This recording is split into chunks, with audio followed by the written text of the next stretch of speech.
Evangelho de Mateus, capítulo 13, versículos de 1 a 9. Naquele dia, saindo Jesus de casa, sentou-se à beira do mar.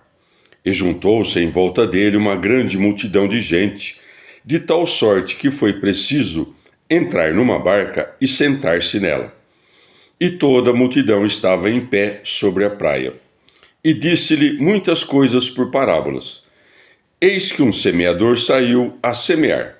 Quando semeava, uma parte da semente caiu ao longo do caminho, e vieram as aves do céu e comeram-na. Outra parte caiu em lugar pedregoso, onde havia muita terra. Logo nasceu, porque não tinha profundidade de terra. Mas, saindo o sol, queimou-se, e porque não tinha raiz, secou. Outra parte caiu entre os espinhos, e cresceram os espinhos e a sufocaram. Outra parte, enfim, caiu em boa terra e frutificou. Uns grãos deram 100 por um, outros 60, outros 30. Quem tiver ouvidos para ouvir, ouça. Palavra da salvação. Comentário Mateus 13, de 1 a 9. São João Crisóstomo. Depois de ter respondido àquele que anunciara a presença de sua mãe e de seus irmãos, fez o que esses desejavam.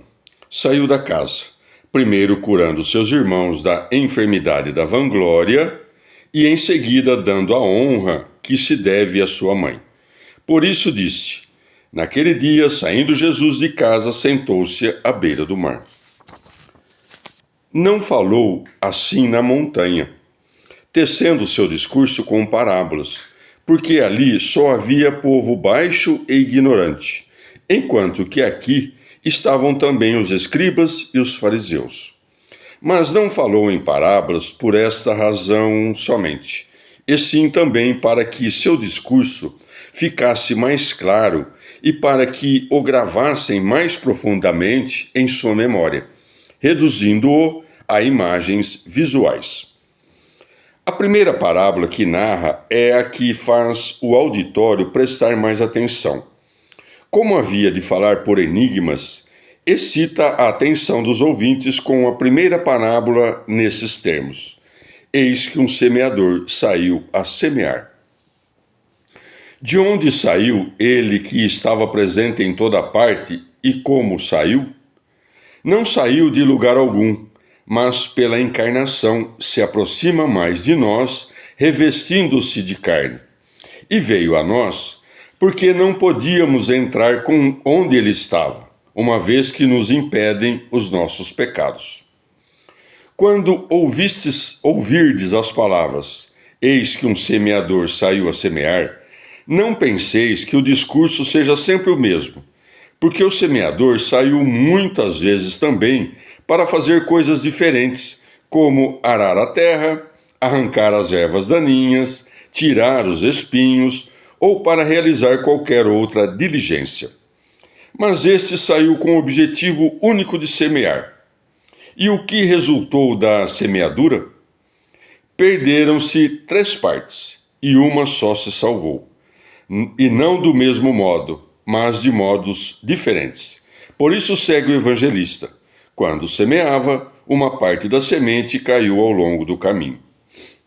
Mas por que razão haverá para semear entre espinhos, sobre pedras e nos caminhos?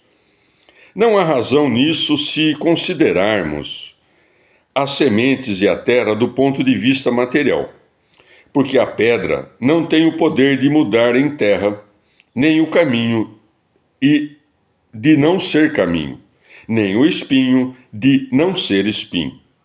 Mas nas almas e nas doutrinas, isso tem uma louvável aplicação. É possível que a pedra se torne terra fértil, que o caminho não seja mais pisado e que os espinhos sejam destruídos.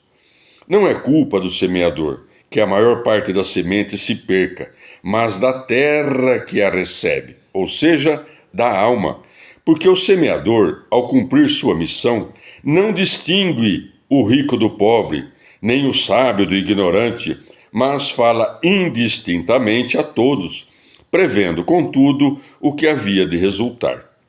E dessa maneira pode dizer: que coisa há que eu devesse fazer mais à minha vinha e que não lhe tenha feito? Isaías 5,4. Por isso não disse de modo manifesto que os indolentes receberam tal parte da semente e a deixaram perecer, que os ricos receberam outra parte e a sufocaram, e que os descuidados mais outra parte e a perderam. Ele não quis tocar ninguém em particular com veemência, para não estabelecer diferença. Por esta parábola, o Senhor também ensina seus discípulos a não caírem na ociosidade, mesmo que haja entre os seus ouvintes uma maioria que pereça, uma vez que o Senhor, que tudo prevê, não desistiu de semear.